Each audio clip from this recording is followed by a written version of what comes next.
एक वृद्ध भिक्षु और एक युवा भिक्षु दोनों नदी किनारे से चले जा रहे थे। तभी उन्होंने देखा कि एक युवती नदी में डूब रही है और बचाओ बचाओ के लिए आवाज दे रही है। युवा भिक्षु तुरंत नदी में कृदा और युवती को नदी से बाहर निकाल लाया। इस तरह से उसने उस युवती को बचा लिया। इतने में वृद्ध भिक्षु गर्म हो गए। अरे, तुमने उस महिला को छू लिया, अब मैं तुम्हें बुद्ध से कहूंगा और तुम्हें दंड प्रायश्चित दिलवाऊंगा। दोनों बुद्ध के सामने पहुंचे। वृद्ध भिक्षु ने कहा, भंते, इसको दंड मिलना चाहिए। बुद्ध ने पूछा, क्यों?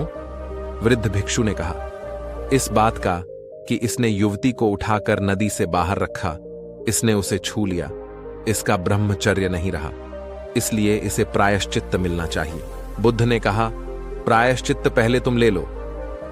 मैं किस बात का प्रायश्चित लूं? विस्मय से उसने पूछा। बुद्ध ने कहा, इसने तो उस महिला को उठाकर वहां ही रख दिया, पर तुम तो उसे अपने मानस में उठाकर यहां तक ले आए। तुम्हारे मन में अभी भी यह है, तुम इतनी देर से उसे ढो रहे हो। इसने तो वहां रखा और भूल भी गया। सुनो, मैं तुम्हें परिणामों की निर्मलता के लिए यह 4 उपाय बताता हूं। नंबर 1, हमेशा मन को स्वस्थ रखना, दूसरों के बारे में विकृत नहीं करना। नंबर 2, इंद्रियों पर विजय प्राप्त करना। नंबर 3, अच्छी संगति में रहना। नंबर 4, प्रार्थना करना।